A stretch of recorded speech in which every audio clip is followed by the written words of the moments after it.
So today on Chit Chat with a Therapist, we are going to be talking with a therapist that does divorce recovery.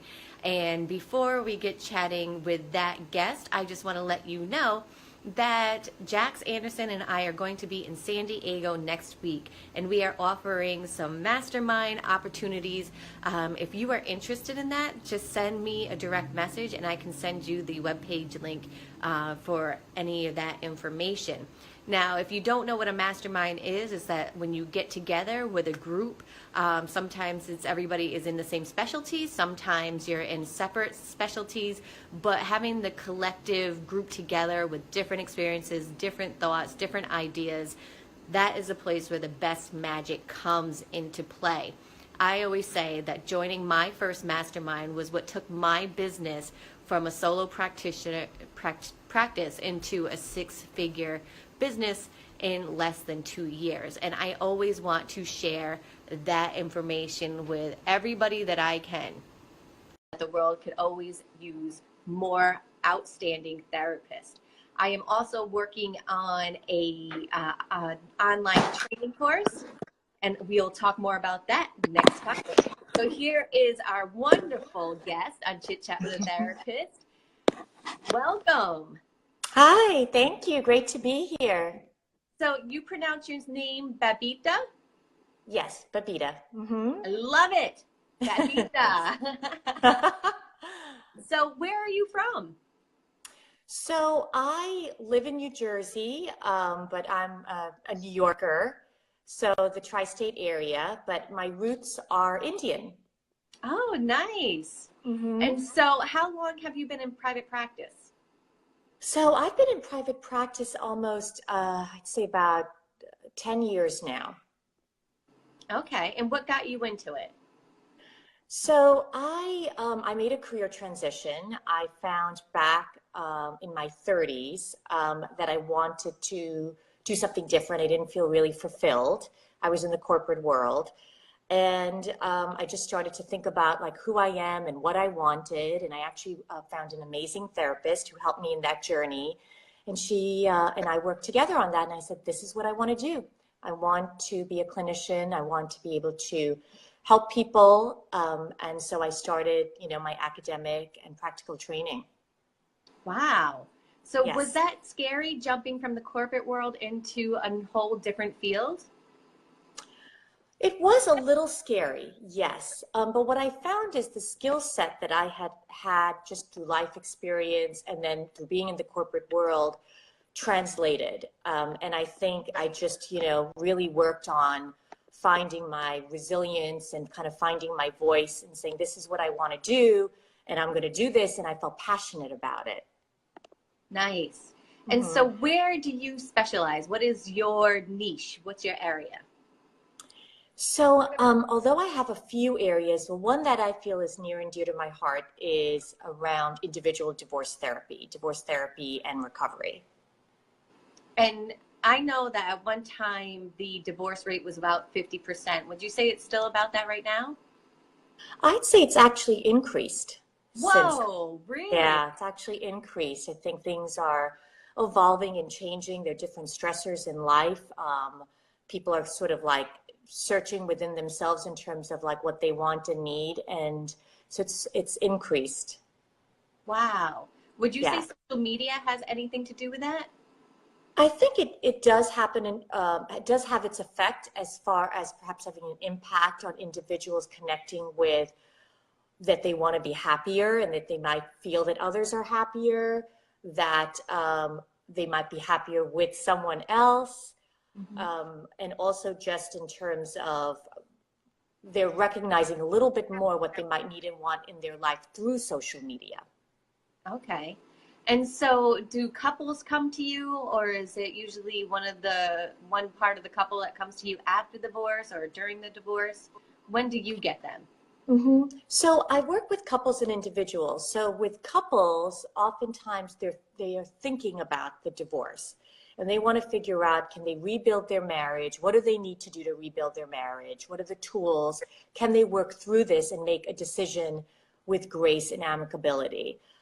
When individuals come to me, they could be in different parts of their process, which is why I sort of created a 3-phase divorce recovery approach. So they could be in the phase where they're just separated and, you know, really just anxious and overwhelmed and saddened, or they could be going through their divorce right now, and they really need help navigating, or they've just ended the divorce and we're processing through the grief and the loss and how we want to create their new story moving forward. So, you know, it depends on whether it's an individual or a couple, but that's sort of how I work.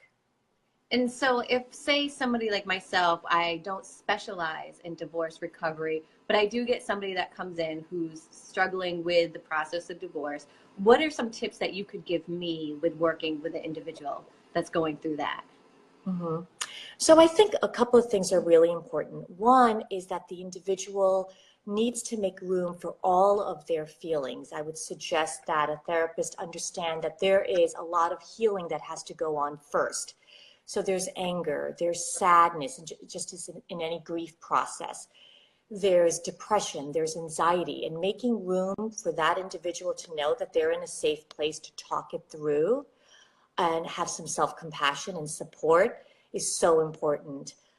The other part is that there's coping skills that are needed. So as they're going through these feelings, they might be in a litigious divorce, so they might be the one that is left and they're feeling tremendous amounts of guilt. So they kind of want to know, what are the tools that you can help me with to manage this and feel more grounded? And then the other tip is really a lot of hope and say, you know what? And this is like my own journey, having been through a divorce, is you can create your new story. This does not have to identify you. You can actually be resilient and empowered and come out on the other end. And this is going to bring you to a healthier future for yourself and for whatever relationship you end up being in next. Wow. Wow. And so do you get the question every once in a while, how long should I wait until I date again? Yes, actually, I wrote a blog on divorce and dating and, you know, all of like the things that you need to consider and look at. I start off with saying, you know, everybody's unique and different. Some people kind of like don't want to dip their toe and they just want to jump right in. What I recommend is, have you dated yourself? Do you really know what your wants and needs are and who you are? And what does that mean to you? And can you imagine bringing someone into your life? And who do you want out of them? Who do they need to be? So to really like think that through, date yourself, figure it out, and just make sure you're on the same page with whatever it is. Are you dating to have fun? Are you dating to have a relationship? Is this the right time for you? And if you're a parent, and for your kids. And so it's really looking at it in that way. And so it's interesting because I did write that whole article on that very thing, because it does come up a lot. Yeah. Mm-hmm. So we'll definitely have to link to that article under this video, because I think that's an interesting topic that, you know, we get a lot. Even if we're not working with people with divorce, like long-term relationships, like when should I date? And then is it a rebound partner? Or, you know, so it's always, that tends to be something that's up. Yeah. It's so true. And you know, with couples that come in that really want to rebuild their marriage and they're not sure, it's like, let's go back to dating each other. Mm-hmm. You know, so it's so powerful, the whole concept of like dating. Yeah. So would you say there is any book or resource out there that a therapist could benefit from reading when working with couples or individuals experiencing divorce? Mm-hmm. It's interesting because I feel like it's a combination of all sorts of things. I mean, I think there's resources around emotional recovery. I think even though this is a couples book, it's called The 5 Love Languages because it helps you to understand a little bit more about what your language is and what might have happened. That's really helpful. And I think that anything with, I love Esther Perel and Brene Brown. So I would say Rising Strong is an amazing book. Braving the Wilderness. Those kinds of books to help feel connected and empowered and understanding vulnerability in the process, I think is really helpful. Nice. Now, have you been in private practice for about 10 years? So I worked in I wouldn't say it's an agency, but I was at an analytic institute where I saw clients at the institute during my training for several years and then switched to private practice. Okay. And what would you say was the most difficult thing switching to private practice was for you? Oh, let's see. I think it's really the combination of who are my ideal clients, you know, who do I want to work with, who do I feel like I can benefit as well, not just who do I want to work with, but will benefit from what I can offer for them. Also, it's what are my locations, where do I want to be as far as demographics, and how do I want to set myself up in my practice?